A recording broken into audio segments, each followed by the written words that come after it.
Question numéro 19, milieux aquatiques. Attribution d'une subvention pour travaux d'aménagement du marais du Vergon, monsieur Bichon.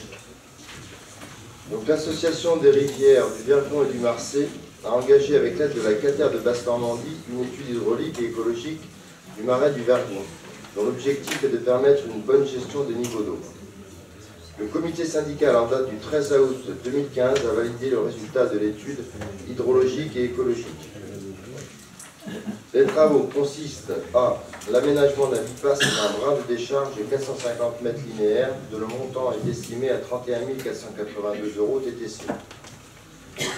Le curage ponctuel sur 80 mètres linéaires, dont le montant est estimé à 1 373 € TTC.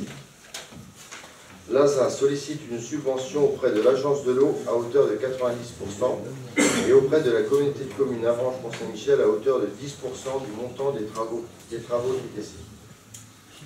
La commission environnement réunie le 16 septembre 2015 a émis un avis favorable et est donc demandé au conseil de communauté d'accepter cette participation de 3 285,50 € TTC des travaux d'aménagement. Merci. Il y a des questions? Non. Je mets aux voix qui courent. Contre, aucun. Abstention, aucune. Je vous remercie. Question numéro 20, littoral, érosion dunaire de Saint-Jean-de-Thomas. Demande de subvention pour la mise en place d'un ouvrage pilote. Monsieur. Merci, Monsieur le Président. Dans le cadre de sa compétence obligatoire gestion des milieux aquatiques et prévention des inondations, qu'on appelle GEMAPI, la communauté de communes Avranches-Mont-Saint-Michel a confié l'étude sur l'évolution et la gestion du trait de côte sur le secteur de Saint-Jean-de-Thomas au professeur Lebois de l'Université de Caen. L'étude s'est appuyée sur l'extrapolation des événements historiques et l'exploitation du nouveau levé LIDAR actualisé en 2015. L'étude a confirmé le caractère actif de l'érosion des dunes sur la zone de Saint-Jean-de-Thomas et a mis en évidence plusieurs solutions. La communauté de communes Avranches-Mont-Saint-Michel, lors de sa réunion du 9 juin, en présence du service de l'État, a donné son accord pour la réalisation d'un épi expérimental composé de matériaux géosynthétiques afin de stabiliser le trait de côte pour une solution réversible et un caractère modulable et expérimental. Un dispositif expérimental constitué de géobags, matériaux synthétiques remplis de sable, sera mis en œuvre par la société Espace Pur. Le plan de financement de l'opération est le suivant. Donc la fourniture et mise en œuvre des modules sur le site, donc 67 279 €. L'intervention des services de la communauté de communes, 5 000 € et 6 000 € pour un crédit. Donc, ce qui fait 80 000 € de dépenses. En recette, dans les fonds de l'État, qui pourraient être une subvention de 60 000 € et un autofinancement de 20 000 €, ce qui conclurait donc un équilibre à 80 000 €.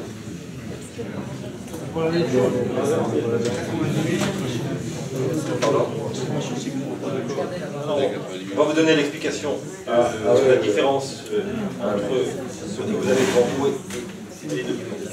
Ouais. Donc il est... On va y revenir tout à l'heure. Donc il est donc proposé au Conseil de communauté d'autoriser le président à déposer un dossier de demande d'autorisation auprès des services de l'État, de valider le plan de financement et de solliciter les aides de l'État de tout organisme compétent. Ah oui. Voilà, merci M. Fauré. Un élément, parce que puis ça prouve que vous suivez, comme l'a dit M. Rotin, sur la note de synthèse qui vous a été adressée, il est écrit 90 000. On avait essayé de mettre à profit ce dossier pour demander à l'État de nous financer l'étude. Professeur Lebois, c'est la peine d'essayer. Et en fait, l'étude a déjà été faite, ça n'a pas été possible. Donc on a retiré les 10 000 €, ce qui fait qu'on est maintenant à 80 000 €. Est-ce qu'il y a des questions, des observations? Voilà, à Saint-Jean-de-Thomas, là, c'est vraiment un dispositif expérimental, assez, je crois, unique, hein, voilà, qui va être mis en place, qui n'existe pas en France. Vous voyez, monsieur le maire de Saint-Jean-de-Thomas, c'est vraiment, ça n'existe pas en France. Écoutez, je vais pas remercier les communautaires avant le vote, donc j'attends le vote. Oui, monsieur. Je reconnais votre prudence, Bachelier. Donc, en tout cas, c'est un dispositif expérimental, mais très franchement, il faut redevenir sérieux. On n'a pas été non sérieux. Mais il y a un vrai sujet hein, sur le trait de côte à Saint-Jean-de-Thomas. Saint-Jean-de-Thomas, Draget, Genève, voilà, il faut vraiment qu'on s'en occupe. Donc, pas de questions, pas d'observations, je mets au voix qui est pour. Contre aucun, abstention aucune. Maintenant, M. Bachelier, je vous remercie. Oui, écoutez, simplement remercier le conseil communautaire pour son vote unanime. Effectivement, le trait de côte sur Saint-Jean-de-Thomas Draget, il y a un effectivement depuis de nombreuses années, puisqu'il y a plus de 300 mètres linéaires de dunes qui sont partis à la mer, aujourd'hui il nous reste 30 mètres. Et donc, je remercie sincèrement le conseil communautaire pour son vote, même s'il n'y a qu'un épi, même s'il est qu'expérimental, c'est une prise de conscience, et donc je vous remercie, et je peux te rappeler quand même que c'est longtemps qu'on attendait. Je pense que c'est bon mal. Alors, le remerciement de notre collègue Bachelier était forcément nuancé. Bien.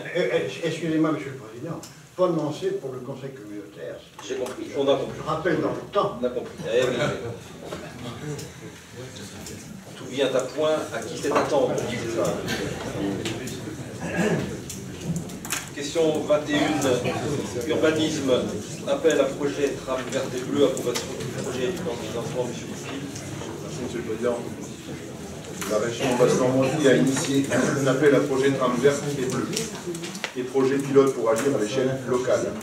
Cet appel à projet, ouvert aux intercommunalités de Basse-Normandie, peut permettre de bénéficier d'un accompagnement technique de la part de la région et financier de la part du programme FEADER porté par l'Union européenne.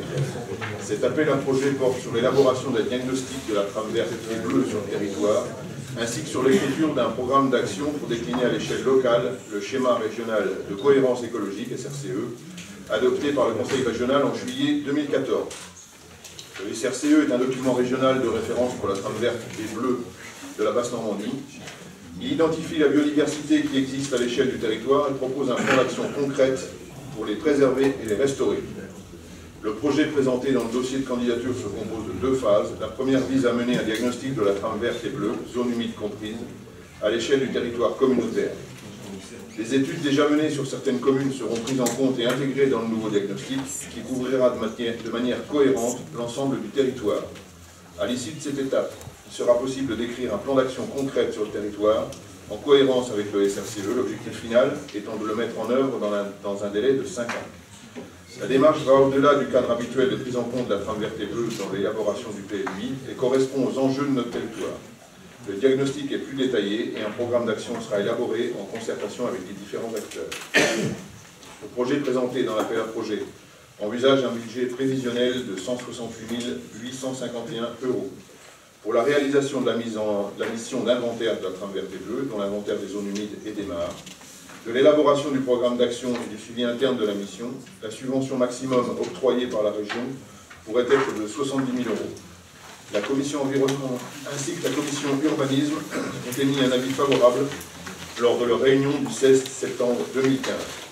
Il est donc proposé au Conseil de communauté d'approuver le projet présenté dans le cadre de l'appel à projet, ainsi que son plan de financement, d'autoriser Monsieur le Président à solliciter la subvention auprès de la région Basse-Normandie dans le cadre de cet appel à projet, d'autoriser Monsieur le Président à solliciter les subventions auprès de tout organisme partenaire. Si il y a des questions, oui, M. Arondel. Oui, je suis extrêmement favorable à ce projet, mais je souhaiterais donc connaître effectivement le niveau du diagnostic le plus détaillé. Celui-ci sera dans le PLUI au niveau de la parcelle, où il sera donc un petit peu plus global. Merci. Je pense qu'en théorie, il sera fait à la parcelle. Hein. Forcément. Hein. Parce que sinon, c'est plus un diagnostic de territoire. Ça sert à rien.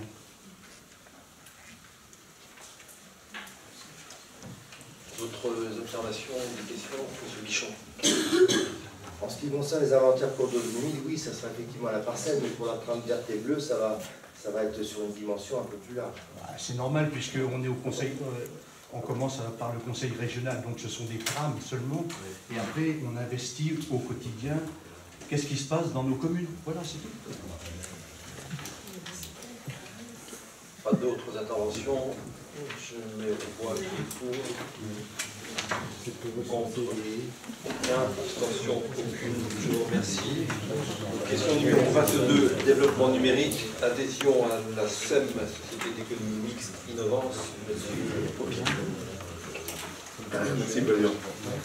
Dans le cadre du programme Innovance, Manche Numérique a engagé des études afin de créer autour de Novea un pôle de référence nationale des métiers et des compétences dans le domaine du très haut débit et de la fibre optique. Les études préalables sont désormais terminées. Elles ont permis de structurer le projet Innovance tant sur la forme juridique que sur son modèle économique et financier.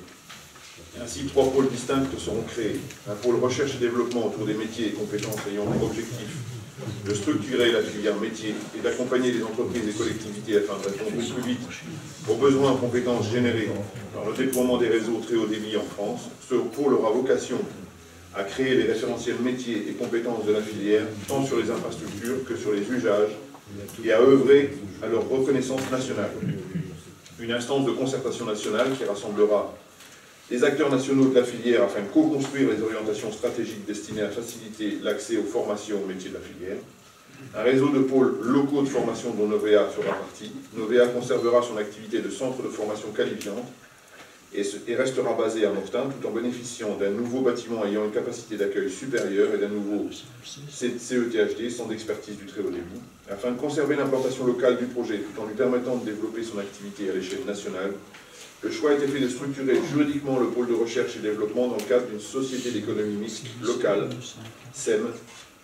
Cette formule permet d'associer à la fois les actionnaires publics locaux et les actionnaires privés. Les statuts et le projet de modification des statuts de la SEM est joint à la présente délibération. Les membres des commissions développement numérique et développement économique réunis le 15 septembre ont émis un avis favorable. Il est donc proposé au Conseil communautaire d'approuver le principe de l'entrée de la communauté de communes au capital de la Société d'économie mixte Innovance, d'approuver les statuts de la SEM Innovance annexés à la présente délibération, d'approuver le projet de délibération de modification des statuts liés à l'entrée de nouveaux actionnaires et à l'augmentation du capital de la SEM, d'autoriser la prise de participation de la communauté de communes Avranches-Mont-Saint-Michel à hauteur de 35 000 € maximum au capital social, d'inscrire à son budget une dotation de 35 000 € correspondant à la part de capital que la communauté de communes va souscrire, de désigner Madame ou Monsieur X, représentant de la communauté de communes Avranches-Mont-Saint-Michel au sein du conseil d'administration de la société, avec faculté d'accepter toute fonction dans ce cadre, de désigner Madame ou Monsieur X, représentant de la communauté de communes auprès des assemblées générales de la société et de doter de tout pouvoir à cet effet, d'autoriser Monsieur le Président à prendre toutes les mesures nécessaires à la mise en œuvre de ces décisions et à signer tous les actes et conventions utiles. Voilà, Monsieur le Président. Merci. Avant de désigner notre représentant sur le fond du dossier, des observations, des remarques, des questions. Non, pas de remarques, pas d'observations. En ce qui concerne notre représentant, il me semble logique, là je vous fais cette proposition, que ce soit M. Éric Goupil, en sa qualité de vice-président chargé du numérique, territorialement, désigné, il ressemble assez bien situé. Mais bon, la raison essentielle, c'est sa compétence en matière numérique. Pas d'intervention, pas de questions, donc je mets au voie l'adoption du rapport et la désignation de M. Goupil, qui est pour... Pardon, il y a quelqu'un alors, excusez-moi, pour... D'office, c'est M. Goupil. Oui. Contre, aucun, abstention, aucune, je vous remercie. Question numéro 23, finances, budget général et budget annexe, admission en non-valeur, M. Andrew.